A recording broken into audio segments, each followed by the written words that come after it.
Bonjour à tous, nous allons nous intéresser aujourd'hui au procurement scoring, scoring fournisseur, pour évaluer et anticiper les risques fournisseurs. En effet, la mondialisation, la concurrence accrue ainsi que la crise sanitaire que nous avons connue depuis 2020 nécessitent pour les entreprises un scoring plus efficace, intégrant une nouvelle typologie de risques ainsi qu'une analyse dynamique et temps réel des fournisseurs. Notre focus aujourd'hui sera sur la typologie des risques, les types de données auxquels les entreprises ont accès, ainsi que la réalisation d'un dashboard performant sur un cas métier permettant aux fonctions achats, finances d'une entreprise de prendre des décisions en temps réel. Nous allons commencer par nous présenter. Donc, honneur aux dames, Blandine. Alors, bonjour à tous, Blandine Tello, je suis expert services chez Midral. J'ai un background data science et je conseille les entreprises sur comment transformer la donnée en valeur et surtout en action. Donc, Philippe Pierrot, enchanté. Donc, je suis responsable d'une business unit publique et industrie, dans laquelle nous avons effectivement un secteur automobile avec de grands comptes français, un secteur également naval, un secteur énergie, et qui rencontre effectivement des problématiques achats, et notamment sur la capacité à évaluer ses fournisseurs. C'est pour ça qu'on a souhaité faire ce webinaire aujourd'hui. Alors, au sommaire aujourd'hui, nous avons une petite présentation de notre société. Ensuite, nous verrons les contextes et enjeux sur le scoring fournisseur et donc quelles sont les problématiques que l'on rencontre. Ensuite, Blandine, à travers un cas métier de visualisation analytique, nous parlera effectivement de comment et réaliser effectivement un dashboard qui permette effectivement direction achat et finance de prendre de meilleures décisions. Ensuite, place à la démo, donc sur un dashboard que nous avons créé. Et nous finirons cette session par des questions-réponses. Il sera ravi de répondre à vos questions. Tout d'abord, Sylvana va nous parler effectivement de la société Midral.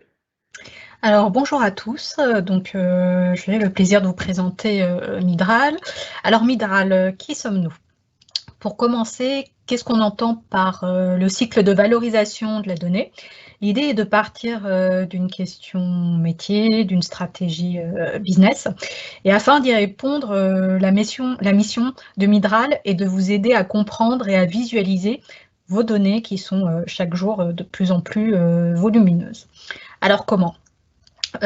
Pour cela, il faut remonter la chaîne de ce cycle de valorisation que vous voyez là, en allant chercher la donnée dans différentes sources pour ensuite la préparer, la nettoyer, l'enrichir et pour la restituer sous la forme, je dirais, la plus adaptée selon vos besoins. Donc, que ce soit sous la forme d'un tableau de bord, d'un dashboard ou bien d'un data journal d'entreprise pour scénariser. Slide suivante. En tant que pure player, notre cœur de métier est de vous accompagner sur tous les segments de ce scope, de vous conseiller et de vous aider par la mise en œuvre de vos projets. Donc, la Midral Data Academy, qui est notre centre de formation, vous aide à monter en compétences sur les outils avec lesquels nous sommes partenaires. Cela nous permet d'agir sur l'ensemble du cycle de valorisation pour créer des analyses et du reporting, notamment sur tableau. C'est ce que nous allons pouvoir voir aujourd'hui. Et parmi nos clients, que nous allons voir sur la prochaine slide, nous comptons des acteurs de différents secteurs, de la banque, également d'autres secteurs, tout confondus, et des acteurs de toute taille, que ce soit par exemple Back Market, Tereos ou Sisley dans la cosmétique. Alors, je vais vous présenter Tableau. Donc, c'est un outil, c'est une solution d'analyse de données, accès métier. C'est un outil qui permet d'explorer et de répondre à cette fameuse question business. Alors ici, nous vous présentons deux exemples de data journal. Alors, le premier se focalise sur la connaissance client et le deuxième sur l'onboarding. Donc, ce sont des infographies très efficaces et pour une prise de décision rapide. Ensuite, pour vous expliquer notre approche, alors comment notre approche ce que nous appelons data driven permet de répondre aux problématiques liées liées aux achats. Alors, dans un premier temps, il faudra accéder à l'information, la consommer et détenir les insights clés en temps réel. Dans un deuxième temps, il faut agir plus vite, donc avec un processus d'action qui est factuel et fluide. Et enfin, dans un troisième temps, il faut agir mieux avec un message plus pertinent grâce à l'utilisation des données qui permettra un ciblage plus précis. Donc, Philippe, tu as travaillé avec un client et tu vas pouvoir nous présenter ce cas d'usage. Qu'est-ce que tu peux nous dire sur ce cas d'usage ? Tout à fait. Donc, on va travailler effectivement sur le contexte. Donc, juste en résumé sur la société Midral, c'est une société qui a 10 ans d'expérience, une centaine de personnes, plus de 60 consultants donc certifiés Tableau. Tableau était le choix de DataVis de cette société. Donc, on a été chercher cette solution en 2008 aux États-Unis avec un premier gros client qui a été CNP Partners. C'est un choix de DataVis pour ses qualités, donc qui permettent au métier de monter en compétences relativement rapidement, mais également aussi d'avoir une capacité graphique intéressante et également de représenter la donnée par région, par pays, donc de géolocalisation intéressante. Donc sur le contexte, donc les enjeux du procurement scoring. Effectivement, la gestion du risque fournisseur, c'est l'enjeu majeur pour 75% des directions achats. Donc, en contexte de crise économique et bouleversement géopolitique majeur tel qu'on les vit aujourd'hui, y compris dû notamment à la crise sanitaire, la relation donc achat-fournisseur est devenue aussi stratégique que complexe. Donc stratégique parce que chaque point gagné sur les coûts impacte directement donc, le résultat de l'entreprise, depuis la direction financière jusqu'à la direction commerciale. Donc, il est important effectivement donc de minimiser les risques, donc aussi bien donc en évitant les ruptures d'approvisionnement, les dépôts de bilan effectivement donc de nos fournisseurs, et d'une manière générale éviter évidemment la dépendance à des fournisseurs fragiles ou peu stratégiques. Donc, l'importance de la data largement disponible permet de maîtriser la relation fournisseur. Grâce à la data, les directions achats disposent désormais d'une capacité donc à piloter au plus fin la relation fournisseur en organisant les données, en les enrichissant, comme nous en a parlé Sylvana, et en mettant en place des indicateurs de performance nouveaux basés sur une typologie de risque. Alors, quelle est cette typologie de risque ? On a effectivement donc la première étape consiste à identifier et gérer les risques. Donc on a effectivement des risques, on voit ici en orange, donc des risques provenant de données internes à l'entreprise, que ce soit des risques humains, des risques contractuels, des risques techniques, donc qui sont généralement donnés par les fournisseurs, soit à travers une plateforme, soit effectivement par des échanges. Ainsi que des risques provenant de données externes, qui sont en bleu. Donc, on a effectivement donc, des risques financiers, comme on verra effectivement sur le cas d'usage métier, mais on a également des risques d'image ou de réputation. Donc, effectivement, il y a des notations effectivement, sur la qualité effectivement, des fournisseurs, mais également donc, des risques macroéconomiques, dépendant effectivement de la situation économique du pays dans lequel se trouve le fournisseur.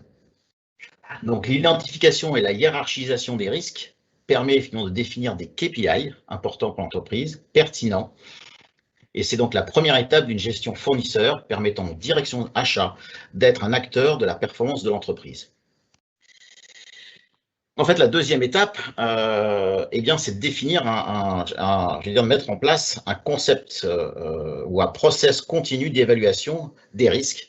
Donc, intégrant depuis le départ la collecte des données. Effectivement, on a vu qu'on a des données provenant de l'extérieur, donc de l'open data, des données fournisseurs qui peuvent être remplies à travers une plateforme directement par les fournisseurs, et également des données en interne, effectivement, qui viennent effectivement soit du supply chain, soit de la direction commerciale, soit de la direction financière, ou achat, bien sûr, sur les performances de ces fournisseurs. Ensuite, c'est de mettre en place un process d'évaluation de ces fournisseurs, donc sur la performance métier. Donc on peut s'intéresser à une performance liée à un produit en particulier, liée, je dirais, à une région en particulier, et d'en définir un scoring. La qualification des fournisseurs, donc ça, effectivement, ça se fait effectivement à travers les données fournisseurs. Donc, on va avoir effectivement des données type finance, compliance, qualité, effectivement, par rapport aux attentes de l'entreprise. Ce qui finalement, nous donne effectivement une segmentation, donc en termes de fournisseurs actifs, mais également de prospects, donc de fournisseurs sur lesquels on peut s'intéresser, avec effectivement une segmentation qui peut être également de fournisseurs stratégiques et d'autres qui sont purement transactionnels. Donc, cette mise à jour en continu et partage des informations clés pour une maîtrise donc, du risque fournisseur et une prise de décision simplifiée. Métier, Blandine va donc nous présenter un cas métier que nous avons eu récemment. Alors effectivement, Philippe, merci beaucoup pour ces informations. Nous allons donc essayer d'illustrer à travers un cas métier ce process continu d'évaluation.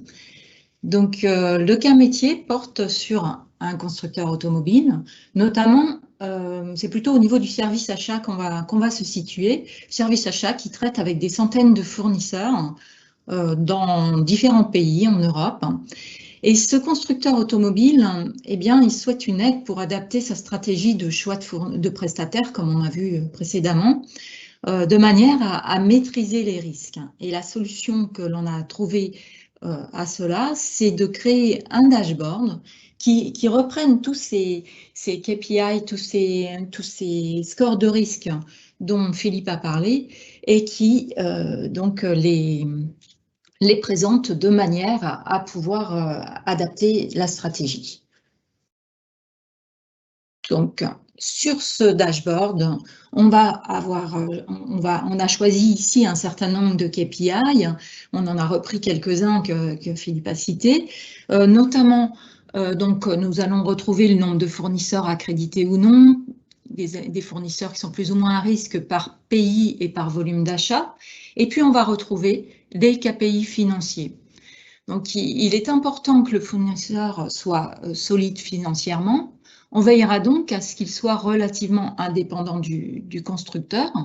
On attendra aussi de ce fournisseur qu'il soit rentable, c'est-à-dire qu'il génère suffisamment de bénéfices. Et évidemment, on s'appuiera sur la classification donnée à ce fournisseur par les agences de notation.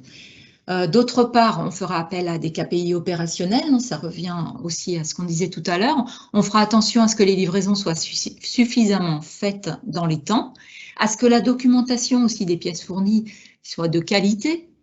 On fera appel ici, enfin en amont, il y a du text mining qui va être là pour sortir ces scores de qualité. Et on vérifiera aussi que les anomalies détectées après la mise en production ne soient pas trop importantes. Donc, je vais maintenant vous présenter les axes d'analyse du dashboard. Donc, sur ce dashboard, on va reprendre donc les informations fournisseurs suivant leur catégorie de risque par localisation et montant d'achat. Nous allons également donc reprendre les différents KPI financiers et opérationnels. Et puis, nous verrons ensuite comment rechercher le meilleur fournisseur pour répondre aux exigences du constructeur en matière de risque. Donc, je vais passer tout de suite sur le dashboard. On passe juste sur la démo. Effectivement, on l'a vu, plus de 500 références de projets. Donc, la mission effectivement de Midral ne s'arrête pas donc à la création d'un dashboard et à l'analytics tel qu'on va le voir tout de suite. On l'a vu, ça commence effectivement pour apporter de la valeur donc aux directions achats à travers des réunions de cadrage. Donc, effectivement, on va faire une revue, effectivement, l'ensemble de la data disponible et également conseiller sur le type de données que l'on peut également associer à ça, donc à travers de l'open data. Également, travailler sur la définition de KPI en apportant effectivement un benchmark ou des best practices de ce qui peut fonctionner ailleurs et de ce qui peut aider effectivement cette direction achat à mettre en place les bons KPI avant effectivement de ce qu'on va voir maintenant, donc le dernier kilomètre de réaliser un dashboard performant, donc permettant effectivement au métier, donc qu'il soit finance ou achat, de prendre les bonnes décisions sur les fournisseurs. Je laisse la main à Blandine pour faire une petite démo. Voilà, alors je vais vous présenter le dashboard qui normalement est apparu maintenant sur vos écrans. Donc ce dashboard, alors voilà, ce dashboard, je vous le présente et reprend les 3 axes dont on a parlé. Donc l'aperçu fournisseur, les différents KPI et la recherche de fournisseurs plus précisément à la fin. Bien, alors ce dashboard, en réalité, c'est plutôt un data journal. Vous l'avez vu, la donnée, elle est un petit peu scénarisée. Et il est destiné donc au service achat constructeur automobile pour l'aider dans son choix de prestataire. Les données que l'on a mis là derrière sont fictives. Donc la première partie de ce dashboard, Supplier Overview, va nous permettre d'avoir une vision globale des fournisseurs en matière de risque. Donc le premier graphe, le donut, il va montrer le taux de référencement des fournisseurs. Donc on note que seulement une partie des fournisseurs sont référencés, on le voit là ici, 46%. Et on va s'intéresser plus particulièrement aux 54% non accrédités, non référencés, pour voir comment ils se répartissent dans les 4 briques de couleur à droite, représentant les catégories de fournisseurs selon leur score de risque global. Alors ce risque global, ça peut être tout simplement une moyenne des différents autres KPI risques, ou ça peut être pondéré plus ou moins, donc à voir en fonction de ce qui est important vraiment à suivre pour l'entreprise. Donc on va trouver ici par exemple 6 fournisseurs qui sont les mieux notés, avec lesquels il serait judicieux de travailler plus souvent. Il serait peut-être intéressant d'ailleurs d'accélérer leur accréditation de ces fournisseurs parce qu'ils ne sont pas présentés de risques majeurs. On a également ici 46 fournisseurs sans risque particulier qu'il faut conserver, alors que les contrats avec les 15 fournisseurs présentant un certain risque devraient plutôt être réduits. Enfin, en rouge, le dernier, en rouge, les fournisseurs les plus à risque pour lesquels il faut trouver une alternative pour les remplacer. C'est pour ça qu'on les a appelés to stop. Donc le graphique juste en dessous, il nous permet d'observer les fournisseurs par catégorie et chacune des barres de ce graphe va représenter un fournisseur et on voit qu'on a un certain nombre d'informations sur lui, sur lequel on va revenir par la suite. Mais passons maintenant à la carte. Cette carte, elle nous donne une notation moyenne des fournisseurs en termes de risque sur chaque pays. Alors on note ici évidemment que l'Espagne a la moins bonne note puisqu'elle est en rouge, 47,7% de risque global. En cliquant sur l'Espagne, puis en survolant la distribution, je peux voir qu'il y a 2 fournisseurs à arrêter, notamment Northland Data et Armada Data. Et grâce à l'infobulle détaillée, on note que Armada Data représente quand même 993 000 € d'achat avec cette société, une somme conséquente quand même pour un fournisseur qui présente autant de risques. Alors passons maintenant au dernier graphique de cette partie en regardant les volumes d'achat réalisés avec ces fournisseurs. Alors là, je n'étais pas bien revenue au départ. Voilà, ici, si on s'attache aux fournisseurs donc, qui ont de gros volumes de contrats, plus de 2 millions d'euros, on voit tout de suite en rouge qu'il y a un fournisseur Consulting Chrono qui pose problème. Il faudra sans doute arrêter de travailler avec lui si on regarde plus précisément. Donc on s'aperçoit que c'est que le constructeur achète plus de 2 millions d'euros avec lui, 2 647 000 € de prestations ou de fournitures. On note également que ce client, il a de très mauvais KPI financiers, une forte dépendance, plus de 80%, une faible rentabilité et surtout une mauvaise notation. Alors, je me remets dessus. Pardon. Une mauvaise notation puisqu'on a la note D. Donc, en cliquant ce fournisseur, je me suis aperçu qu'il était situé en Allemagne et qu'il n'était pas référencé. Donc, sur la base de ces informations, je peux ou non décider de m'en séparer. Bien, alors, rentrons maintenant dans le détail du risque fournisseur grâce à la seconde partie.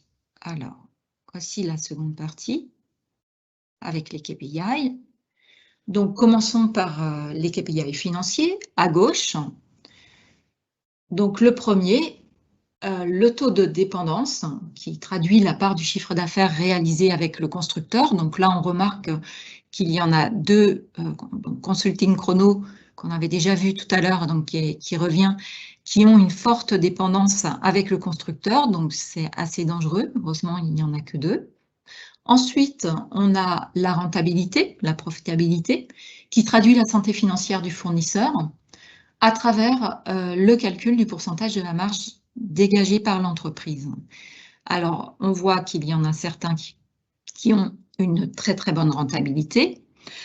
On note aussi le gros point vert qui est Silet et qui est une entreprise avec laquelle il y a de très gros, il y a le plus de contrats. Et donc, ça tombe bien parce que cette entreprise, elle est en vert, donc ça signifie que c'est une entreprise qui est en bonne santé. Par contre, il faudra peut-être faire plus attention à cette entreprise-ci, Solutions Infinies, avec qui il y a quand même relativement beaucoup de contrats et qui ne se porte, enfin, qui n'a pas une grosse profitabilité. Ensuite, donc, on voit les notations par les agences, donc les notations qui se répartissent de A à B, de A à D, pardon. Donc, on va retrouver une fois de plus dans les mal notés Consulting Chrono. Passons maintenant sur la partie droite au KPI opérationnel. Donc, nous retrouvons le taux de livraison dans les temps qui traduit le respect des règles engagées par le fournisseur. Donc c'est relativement quand même bien respecté. Il y a peu de fournisseurs qui ne respectent, enfin qui livrent. Il y en a quand même 23 qui livrent systématiquement en retard pratiquement, mais sinon globalement bien respecté. En ce qui concerne la qualité de la documentation, eh bien, on voit qu'il y a quand même un souci puisque il y a 34 fournisseurs qui ne documentent pratiquement jamais leurs pièces.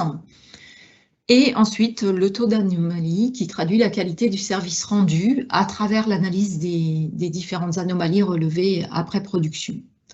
Donc, si ici, par exemple, je choisis les fournisseurs qui livrent dans les temps et que je souhaite aussi avoir un fournisseur qui a une documentation très bien faite, je m'aperçois que dans les fournisseurs qu'il va me sélectionner, on va certainement avoir un fournisseur avec un fort taux d'anomalie. Donc, vous voyez ici, c'est pas quelque chose il va falloir trouver un équilibre entre les différents KPI, savoir ceux sur lesquels on peut faire des compromis et ceux sur lesquels on ne souhaite pas le faire.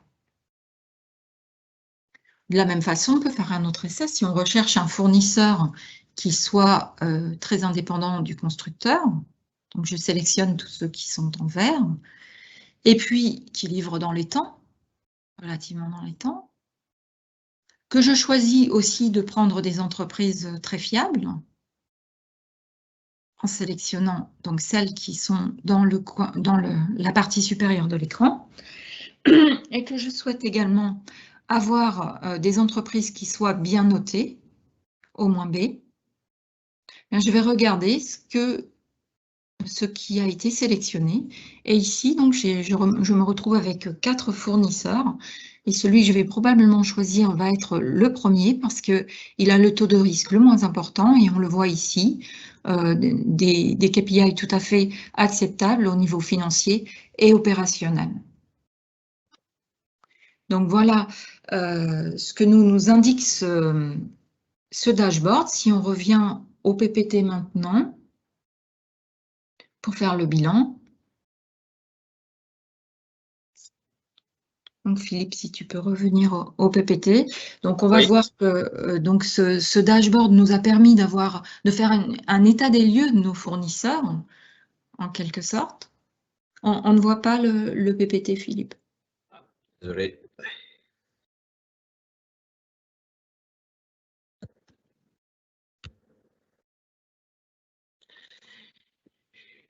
Voilà. Donc on va pouvoir dresser un état des lieux des risques fournisseurs, hein, comme on l'a vu. On va pouvoir identifier aussi les forces et les faiblesses de chacun des fournisseurs et décider de se séparer de l'un ou de continuer avec l'autre. Et enfin, on va pouvoir rechercher des fournisseurs. On va pouvoir rechercher des fournisseurs sur la base de certains critères, comme on a pu le voir. Merci Blandine. Donc, on voit qu'effectivement, à partir d'un état des lieux de risque, la définition de KPI, on a su donc mettre en œuvre je dirais un dashboard pertinent, donc qui permet effectivement au métier de prendre les bonnes décisions, d'avoir une vision globale, par exemple par pays, donc à travers une cartographie des pays où on a effectivement des fournisseurs plutôt performants par rapport aux KPI qu'on a définis, des pays tels que l'Espagne où effectivement il y a plus de problématiques à adresser. Donc on voit que finalement ce data journal s'intéresse aussi bien donc à des comités de direction, si effectivement on a une vue plus globale sur l'Europe en termes de fournisseurs, à des directions financières, si on regardait plutôt les problématiques liées aux KPI financiers, aux directions opérationnelles également. Et bien évidemment achat sur la prise de décision. On est capable également à travers de ce dashboard de définir ou en tout cas de chercher un fournisseur par produit particulier, comme on l'a vu, et de savoir effectivement quel est le meilleur fournisseur, dans quel pays il se trouve, et donc d'avoir un process de sélection intéressant, aussi bien par région que par produit. Et également, comme nous l'a montré Blandine, en s'intéressant à un KPI en particulier. Donc cette présentation est maintenant terminée. On va laisser la place aux questions. Je ne sais pas s'il y a effectivement des questions, Sylvana. Oui, donc déjà merci à vous deux pour cette présentation qui était très claire, très intéressante. Alors, en ce qui concerne les questions, je regarde dans le chat et j'en sélectionnais quelques-unes. Alors, on nous demande, est-ce qu'on a un retour d'expérience sur l'utilisation de ce tableau de bord? Philippe, tu peux peut-être répondre à cette première question. Oui, en effet, on a effectivement pour un grand groupe automobile, hein, donc effectivement, donc on a effectivement fait un Rex sur le développement de l'utilisation de ce tableau de bord, ce qui a permis pour ce groupe en fait de réduire donc les délais d'approvisionnement de 20%. Et également les retours sur les pièces défectueuses de 15% en changeant effectivement, en sélectionnant des fournisseurs plus adaptés, j'ai envie de dire, aux produits et évidemment mieux notés par rapport aux KPI que l'on a définis. Merci. Alors, prochaine question, on nous demande également, est-ce qu'il y a un KPI plus important qu'un autre? Alors effectivement, un KPI est plus important qu'un autre. Alors effectivement, on voit que ce data journal, comme nous l'avons évoqué, s'intéresse en tout cas intéresse plusieurs directions différentes. Donc il y a des gens qui vont s'intéresser plus à la qualité, donc avec des KPI plus, j'allais dire, qualitatifs, et des gens qui vont s'intéresser plus à des problématiques de financiers. Mais aujourd'hui, effectivement, la crise sanitaire faisant, comme on l'a vu, dans un contexte effectivement de concurrence, je dirais accrue et de mondialisation, il y a des changements assez importants, notamment sur la santé financière de ces fournisseurs qu'il faut suivre de près. Donc, clairement, les KPI financiers, aussi bien de notation que je veux dire de santé financière, sont aujourd'hui les plus regardés. Clairement, depuis longtemps, les achats ont ce critère de dépendance, je veux dire, qui existe effectivement depuis longtemps. Mais effectivement, ces critères de santé financière, donc qui sont des données externes, donc qui intègrent de l'open data, sont des choses effectivement qui sont les plus regardées aujourd'hui, de façon à minimiser les risques sur le moyen et long terme et d'avoir une meilleure sélection effectivement de ces fournisseurs stratégiques, j'ai envie de dire, pour l'entreprise. Merci. Alors, bon, on a un petit peu dépassé le temps, donc je vois que nous avons d'autres questions. Nous n'hésiterons pas à revenir, bien sûr, vers vous pour y répondre. Et bien sûr, le replay vous sera envoyé. Alors, sur la prochaine slide, je vous invite à retrouver des idées ou des tutos sur notre blog en relation avec la thématique du jour sur la data vise, tableau de bord ou encore des cas d'usage ou des livres blancs. Voilà. Prochaine slide. N'hésitez pas à nous contacter si vous souhaitez aller plus loin, si vous avez encore des questions sur l'élaboration d'un tableau de bord. Et si vous avez des projets ou des questions, on peut tout à fait en discuter. Philippe sera ravi de qualifier vos besoins. Voilà, écoutez, ce webinaire prend fin. Merci pour votre attention et nous vous souhaitons une excellente journée. Merci Philippe et merci Blandine. Merci à tous.